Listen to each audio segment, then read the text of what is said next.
Cinema pre release event లో లడ్డూపై hero Karthik వేసిన వ్యాఖ్యలపై deputy CM Pawan Kalyan fire అయ్యారు. లడ్డు మీద జోక్స్ వేస్తున్నారు. ఓ సినిమా ఈవెంట్ లో లడ్డు అనేది సెన్సిటివ్ ఇష్యూ అని ఓ హీరో అన్నారు. మళ్ళీ ఇంకోసారి అలా అనొద్దు. యాక్టర్ గా మీరంటే నాకు ఎంతో ఇష్టం.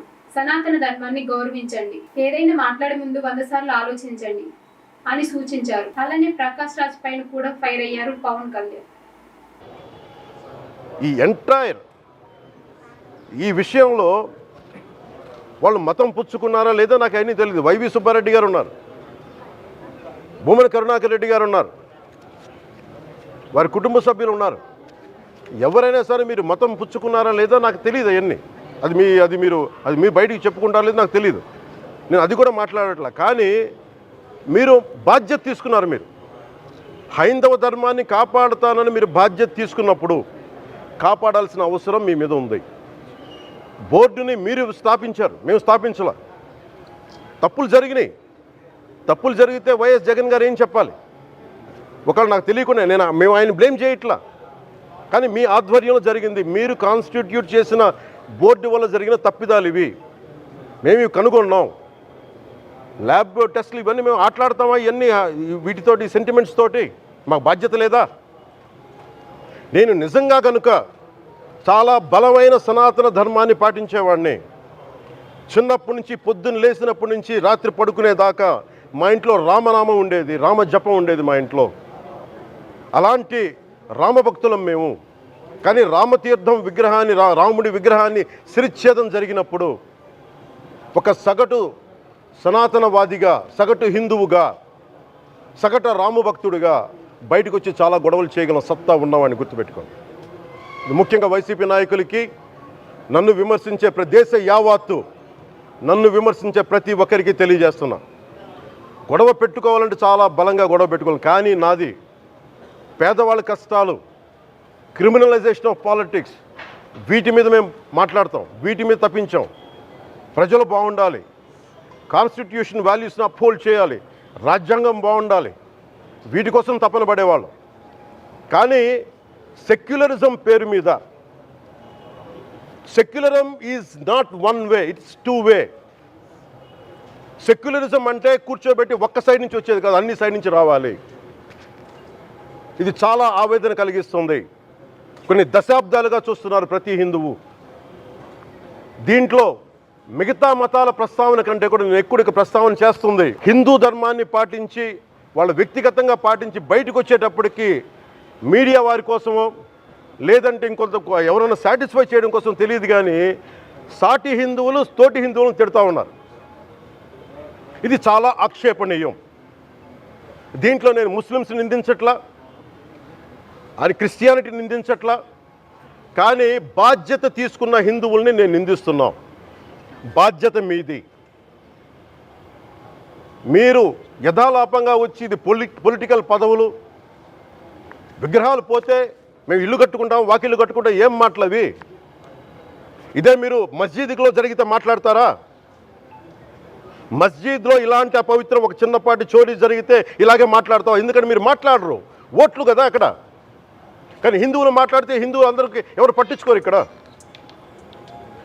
మా వేదన ఉండదా? మౌనంగా ఉన్నామంటే బాధ లేదనా? కోపం రాదనా? ఈ రోజుకి కూర్చొని చూడండి ఏం మాట్లాడుతున్నారో వాళ్ళు. ఆయన వాళ్ళ లాయర్ అంట, ఆయన ఎవరు, ఏజీపీ అంట, పొన్నవోలు సుధాకర్ రెడ్డి గారు తిరుమల లడ్డుపై ఢిల్లీలో చేసిన కామెంట్ నా దృష్టికి తీసుకొచ్చారు. ఇలాంటి సెన్సిటివ్ సమయాల్లో ఎయిదర్ మౌనం మంచిది, మౌనం దాటి పొగరుగా మాట్లాడటం, నన్ను పచ్చి బూతులు తిట్టినా, నన్ను వక్రీకరించినా, నన్ను రోడ్డు మీదకి లాగిన నేను ఎప్పుడు మౌనంగానే ఉన్నా. కానీ వైసీపీని నాయకులు, విమర్శించే నాయకులు ప్రత్యేకంగా చెప్తున్నాం, సనాతన ధర్మాన్ని జోలికి రాకండి. తప్పు జరిగితే తప్పు జరిగిందని ఒప్పుకోండి, లేదా మాకు సంబంధం లేదని చెప్పండి. అంతేగాని మళ్ళీ అడ్డగోలుగా మాట్లాడితే ఎవ్వరం క్షమించం. ఇక్కడ మీరు కూడా హిందువులే. పొన్నవోలు సుధాకర్ రెడ్డి గారు మీరు హిందువులే. నోటికొచ్చినట్టు మాట్లాడకండి. తమాషాలుగా ఉందా మీకు? సరదాలుగా ఉన్నాయా? మొన్న ప్రకాష్ రాజ్ గారు మాట్లాడారు నా మీద. అరే నేను మాట్లాడుతుంది ఒక హిందువులు అపవిత్రం గురించి మాట్లాడుతున్నాను. ఇందులో ప్రకాష్ రాజ్ గారికి సంబంధం ఏంటి? ఇందులో నేను ఇంకొక మతాన్ని నిందించానా? ఇస్లాంని నిందించానా? క్రిస్టియానిటీని నిందించానా? ఈ అపవిత్రం జరిగింది, ఇలా జరగకూడదు, ఫుడ్ అడల్ట్రేషన్ జరిగిందని మాట్లాడుతుంటే దీన్ని గోల చేయకూడదంటే అంటే తప్పు జరిగినప్పుడు మాట్లాడకూడదా? ఒక అపవిత్రం జరిగితే మాట్లాడకూడదా? దేవతా విగ్రహాలను శిరచ్ఛేదం చేస్తే మాట్లాడకూడదా? ఏం పిచ్చి పట్టింది ఒక్కొక్కళ్ళకి? ఎవరి కోసం మాట్లాడుతున్నారు మీరు? ప్రకాష్ రాజ్ కూడా చెప్తా ఉన్నాను, నాకు మీరంటే గౌరవం, I have extreme respect for you. కానీ when it comes to secularism, Prakash Raj గారు, it is a 2-way, not 1-way. I have extreme respect for you, you know that. మీరు secularism is always 2-way, it is not 1-way. హిందువుల మీద దాడి జరిగినప్పుడల్లా వచ్చి మాట్లాడటం తప్ప, అన్య మతాల మీద జరిగితే నేను కూర్చొని ఇంతమంది కౌలు రైతులకు ఇచ్చాను, ఎంతమంది ముస్లిం ఇస్లాం రైతాంగానికి ఇచ్చాను నేను. ఇదే ఎన్ని మద్రాసాలకి డబ్బులు ఇచ్చాను నేను, 25 లక్షలు 30 లక్షలు ఇచ్చాను, ఇచ్చినవాడిని నేను.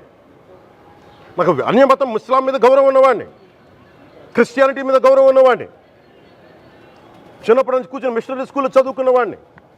నా టీచర్ చెప్పిన సూక్తి, తను తగ్గించుకున్నవాడు హెచ్చింపబడిని చెప్పి బైబుల్ సూక్తిని ప్రతిసారి కోట్ చేస్తూనే ఉంటాను.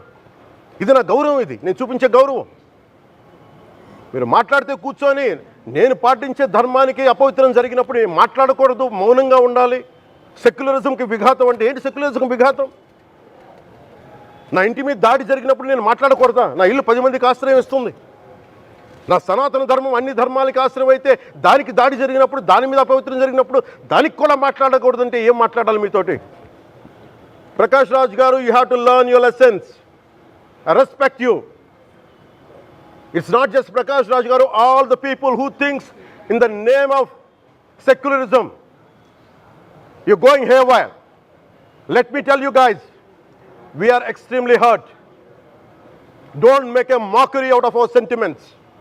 We are deeply, deeply hurt. It's not fun for you, maybe it might be fun for you. It is not fun for us. It's a deep anguish, deep pain. Don't you ever forget. Before you come and think 100 times and talk about Sanatana Dharma. Enough of this. చాలు. ఇష్టానికి మాట్లాడుతూ ఉన్నారు సనాతన ధర్మం మీద. అయ్యప్ప స్వామి మీద మాట్లాడతారు, సరస్వతి దేవి మీద మాట్లాడతారు, అల్లా మీద మీరు మాట్లాడగలరా? మహమ్మద్ ప్రవక్త మీద మీరు మాట్లాడగలరా? జీసస్ మీద మీరు మాట్లాడగలరా? అందరూ కూర్చొని సనాతన ధర్మం మీద, వినాయకుడి మీద జోకులు వేస్తారు, దుర్గాదేవి మీద జోక్స్ వేస్తారు, సరస్వతి దేవి మీద జోక్స్ వేస్తారు. మా మనోభావాలు గాయపడవా? మాకు బాధ ఉండదా? అందుకే నేను ప్రతిపాదించింది ఏంటంటే ప్రతి దానికి రావలేకపోతున్నాం. సనాతన ధర్మ రక్షణ board is order of the day. ప్రతిసారి కూర్చోబెట్టి మేము డిఫెండ్ చేసుకోలేం. ఇది ప్రతి సగటు హిందువు తాలూకు ధర్మం. ఇదే ఇస్లాం మీద దాడి జరిగితే ఎంతమంది బయటకు వస్తారు, ఎంతమంది నిరసన తెలియజేస్తారు, రోడ్ల మీదకి రమ్మని చెప్పట్ల. కనీసం మీకు కోపం కూడా రాకపోతే మేము ఏం చేస్తాం? గుడికి వెళ్ళే ప్రతి హిందువు బాధ్యత కాదా ఇది? నా ఒక్కరి బాధ్యతైనా, మా బాధ్యతైనా, మీది కాదా?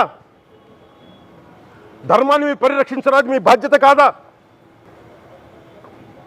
ఈయన పొన్నవోలు సుధాకర్ రెడ్డి గారు మాట్లాడేది, పంది కొవ్వు చాలా ఖరీదైంది, ఆ కొవ్వు లడ్డు నెయ్యితో ఎలా కలుపుతారు?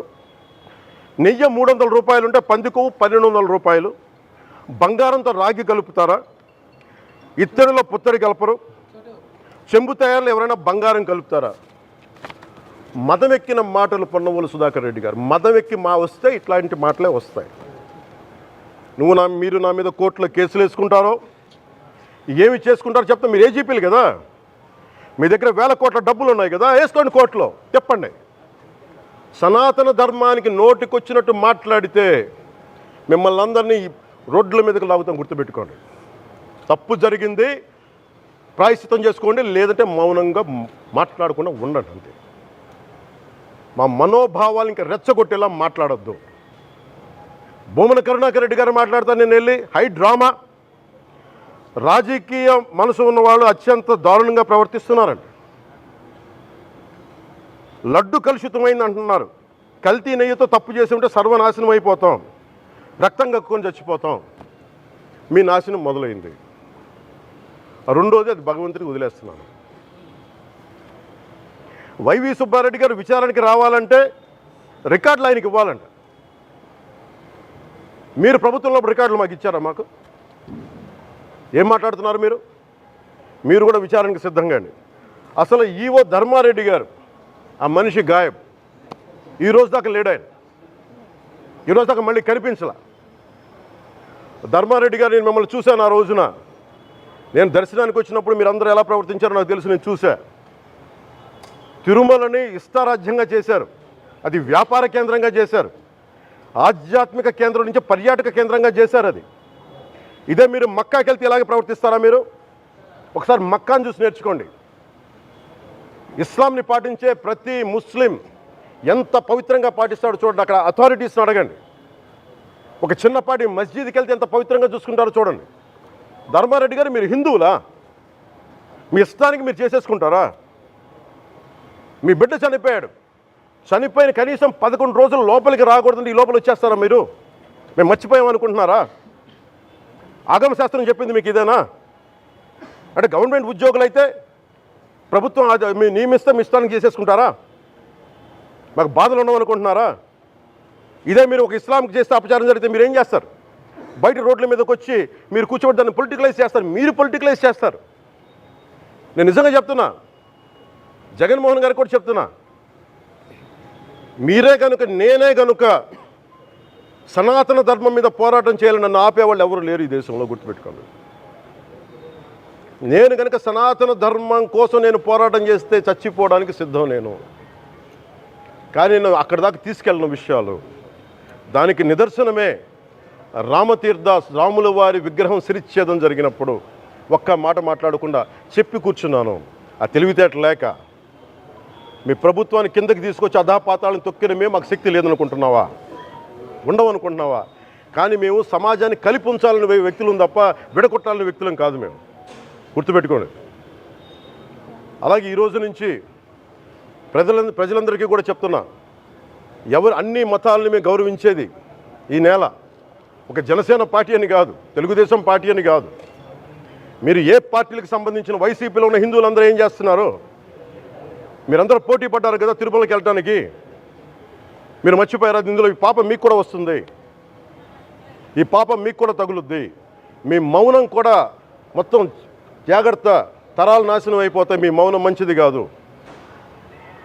ఇది ఒక వెంకటేశ్వరుడికి జరిగింది కాదు, భగవంతుడికి, నిరాకారుడు, ఆయనకి ఇవేం పట్టవు. మనం నమ్ముకొని ఆయనకి వెళ్తున్నాం, అది మనకి బాధ్యత. ఇది ఇంకా ప్రతి ఒక్కరు దీన్ని గుర్తుపెట్టుకోండి. చేతులెత్తి వేడుకుంటున్నాను. సగటు హిందూ మీరు సినిమా టికెట్లకు వెళ్ళిపోతారు, అభిమానులు అందరూ. మీరెవరు హిందువులు లేరా? సినిమా టికెట్ల కోసం చించుకుంటారు. సినిమాని మీరు కూర్చోడానికి మీరు మొత్తం మాట్లాడతారు. అందరిని అడుగుతున్నా, మొత్తం భారతదేశపు యావత్తు ఉన్న సినిమా అభిమానులను అడుగుతున్నా, మీరందరూ హిందువులే కదా, అత్యధికులు హిందువులే కదా. మీకు బాధ్యత లేదా? మీకు మీ సినిమా హీరోలు